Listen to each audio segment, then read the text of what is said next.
तो इसके पहले तो आप ब्लॉक प्रमुख भी रह चुकी हैं। मैंने राजनीति ग्राम सभा से शुरू की थी जी। मैं निर्विरोध ग्राम सभा की सदस्य और मैं ये चाहती हूँ कि अगर मैं हैदरगढ़ टाउन की चेयरमैन बन जाती हूँ, अगर हैदरगढ़ की जनता ने मुझे अपना आशीर्वाद दिया, प्यार दिया, क्योंकि जनता मुझे हमेशा बहुत स्नेह प्रेम देती है, चेयरमैन बन जाती हूँ तब। और यहाँ पे मुझे वृद्धा आश्रम भी खुलवाना है और एक अनाथ आश्रम भी खुलवाने की मेरी पूरी कोशिश रहेगी और मैं खुलवाऊंगी उसको।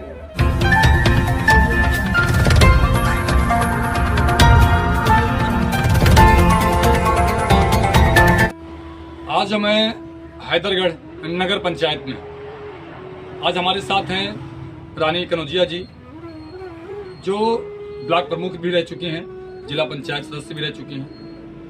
आज हमारी चर्चा इनके साथ होगी नगर पंचायत चुनाव को लेकर। कहीं ना कहीं सुनने में आ रहा है कि शायद चेयरमैन की उम्मीदवार हैं रानी कनौजिया।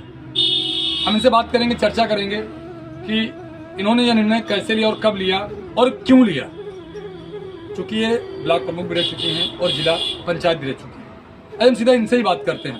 स्वागत है आपका मैडम। धन्यवाद। सुनने में आ रहा आप चेयरमैन का चुनाव लड़ रही हैं। हाँ, कंफर्म है कि मैं चेयरमैन का चुनाव लड़ रही हूँ जी। मैं हैदरगढ़ से प्रत्याशी हूँ जी। यदि यहाँ की सीट रिजर्व होती है तब भी और सामान्य होती तब भी जी। मैं दोनों सीट पे प्रत्याशी हूँ। जी। तो इसके पहले तो आप ब्लॉक प्रमुख भी रह चुकी हैं। मैंने राजनीति ग्राम सभा से शुरू की थी जी। मैं निर्विरोध ग्राम सभा की सदस्य रही हूँ, जी। फिर उप प्रधान निर्विरोध रही हूँ, उसके बाद मैंने चेयरमैन बीडीसी का चुनाव लड़ा, जी। फिर उसके बाद मैं प्रमुख रही हूँ, तब उसके बाद मैं अभी जिला पंचायत थी जी। और अब मैं चेयरमैन लड़ने जा रही हूँ। ये निर्णय कैसे और क्यों मन में आया कि चलो चेयरमैन लड़ा जाए? देखिए, आप हैदरगढ़ की स्थिति को देख रहे हैं जी।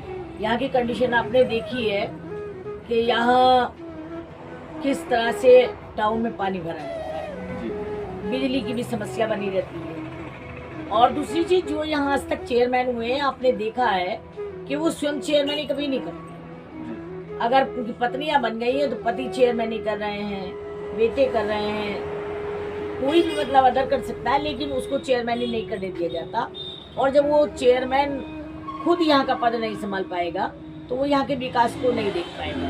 मैं देख रही हूँ कि हैदरगढ़ में विकास की बहुत कमी है। जैसे मैं यहाँ चाहती हूँ कि आप देख रहे होंगे कि सबसे बड़ी समस्या है यहाँ बिजली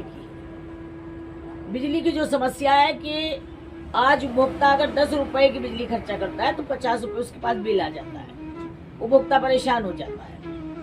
और मैं ये चाहती हूँ कि अगर मैं हैदरगढ़ टाउन की चेयरमैन बन जाती हूँ, अगर हैदरगढ़ की जनता ने मुझे अपना आशीर्वाद दिया, प्यार दिया, क्योंकि जनता मुझे हमेशा बहुत स्नेह प्रेम देती है, यहाँ की जनता ने हमेशा मेरा जो है निस्वार्थ मेरा साथ दिया है।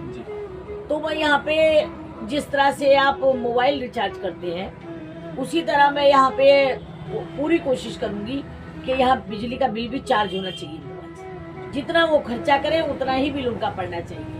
पानी की बड़ी समस्या है कि पानी जगह जगह भरा रहता है हमेशा टाउन में, नालियाँ उतना ही रहती हैं, लेकिन किसी ने इसकी तरफ ध्यान नहीं दिया।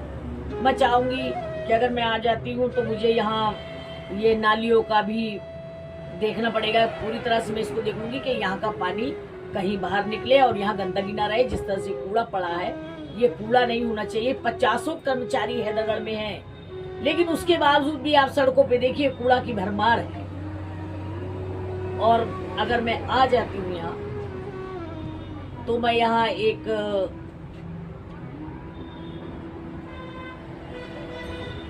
ऐसा कार्य करूंगी महिलाओं के लिए कि जिससे महिलाएं विकास करें। वो खास तौर से मैं उनके लिए ऐसी योजना लेके आऊंगी कि वो घर में बैठे हुए 10-5 हजार रुपया महीना कमाएं। अगर वो 10,000-5 हजार रुपया महीना कमाती हैं तो उनका परिवार अच्छा चलेगा, अपने बच्चों के लिए कुछ कर सकेंगी, अपने पतियों से उनको पैसा नहीं मांगना पड़ेगा और वो उनका सहयोग करेंगे। कोई उद्योग है ऐसा आपके? बिल्कुल बिल्कुल मैं उद्योग लेके आऊंगी। मेरी नजरों में बहुत सारे उद्योग हैं और वो उद्योग मैं बाद में ही खोलूंगी जब मैं यहाँ की चेयरमैन बन जाती हूँ तब। और यहाँ पे मुझे वृद्धा आश्रम भी खुलवाना है और एक अनाथ आश्रम भी खुलवाने की मेरी पूरी पूरी कोशिश रहेगी और मैं खुलवाऊंगी उसको। और क्या व्यवस्थाएं जो सबसे ज्यादा जो समस्याएं हैं, जैसे आपने बताया कि महिलाओं को लेकर आप कुछ कदम उठाएं जिनसे उनको रोजगार मिल सके जी, लेकिन जो यहाँ के युवा हैं उनके लिए, युवाओं के लिए भी मैं पूरा प्रयास करूंगी कि जिस तरह से वो बेरोजगार हैं उन्हें रोजगार मिलना चाहिए। और अस्पतालों को आप देख ही रहे हैं, जिस तरह से मरीज को देखते नहीं है, जैसे मरीज वहां पहुंचा तुरंत उसको रिफर कर दिया जाता है। उसका इलाज करने की बजाय उसको तुरंत जिले पे या कहीं भी रेफर कर दिया जाता है कि यहाँ पे कोई दवाइयाँ उपलब्ध नहीं है, क्योंकि डॉक्टर अपना दामन छुड़ाना चाहते हैं। मैं इन सब चीजों पे बहुत ध्यान करूंगी और यहाँ के लोगों का इलाज यहीं पे होगा, ये आप जान लीजिए। अच्छा, हॉस्पिटल की व्यवस्थाएं ठीक नहीं है आपके हिसाब? बिल्कुल नहीं है, हॉस्पिटल की व्यवस्था तो ठीक है ही नहीं। यहाँ से जितने मरीज जाते हैं उनको तत्काल रेफर कर दिया जाता है। और आप ये नगर पंचायत में एक और चीज देख रहे हैं आप कि यहाँ जो आपका व्यापार मंडल है, इसमें बदलाव लाने की जरूरत है, इसमें संशोधन होना चाहिए। क्योंकि व्यापार मंडल का मतलब है कि अगर व्यापारियों पे कोई समस्या आ जाती है तो जो व्यापार का वरिष्ठ लीडर है उसको इन सब चीजों को संभालना चाहिए। जिस तरह से कि किसी भी व्यापारी को प्रशासन आके परेशान करने लग जाता है, जिस भी दुकान पे अगर आपके वो फूड्स जांच करने वाले चढ़ गए, मिठाइयाँ जांच करने वाले या सैंपल लेने वाले, तो वहां से आप जान लीजिए 20-30 हजार रुपया पहले वहां से निकलेगा। उसके बाद वो दुकान से उतरेंगे, उसकी दुकान में कमी है या नहीं है, और जिन दुकानों में कमियां उनको उन्हें छूना नहीं। तो ये व्यापार मंडल की देन है। व्यापार मंडल को चाहिए कि वो इतना सशक्त रहे कि वो अपने हैदरगढ़ के व्यापारियों पे कोई समस्या ना आने दे प्रशासन की तरफ से। मैं पूर्ण रूप से ये कोशिश करूंगी कि यहाँ के व्यापार मंडल में फेरबदल होना चाहिए। मतलब आपकी नज़र में जो व्यापार मंडल अभी जो चल रहा है उसमें कमियां बहुत ज़्यादा हैं? बहुत ज़्यादा कमियां। अगर कमियां नहीं होती तो व्यापार मंडल ही तो हैदरगढ़ टाउन को देखता है। जी जी, उन्हें देखना चाहिए। और कितने छोटे दुकानदार आपके परेशान हो रहे हैं, 10,000 रुपया उनकी कमाई नहीं आती, लेकिन 20,000 रुपया उनको घूस दे देनी होती है अगर एक जांच हो गई तो। शिक्षा व्यवस्था को लेकर? शिक्षा में मेरी पूरी कोशिश रहेगी कि बालिकाओं को, बालकों को अच्छी शिक्षा की व्यवस्था यहाँ पे हो। और मैं सरकार से बहुत कुछ लाने की क्षमता रखती हूँ और मैं ये उम्मीद भी करती हूँ हैदरगढ़ की जनता से, वो मेरा सहयोग करे। मैं उनके लिए जितना सब कुछ हो सकता है मैं सब उनके लिए करूँगी, जितना ला सकती हूँ मैं लाऊंगी। हैदरगढ़ के विकास को मैं भरपूर करूँगी। यदि आप चेयरमैन बनती सबसे पहला काम क्या होगा?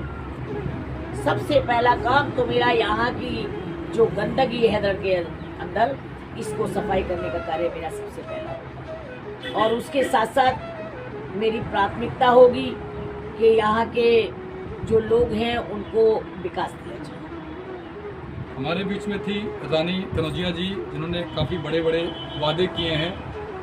आपके बीच में अपनी बात रखी है उन्होंने। महिलाओं के लिए रोज़गार लेके आएंगी, जो युवा हैं उनके लिए रोज़गार लेके आएंगी। व्यापार मंडल के बारे में बताया।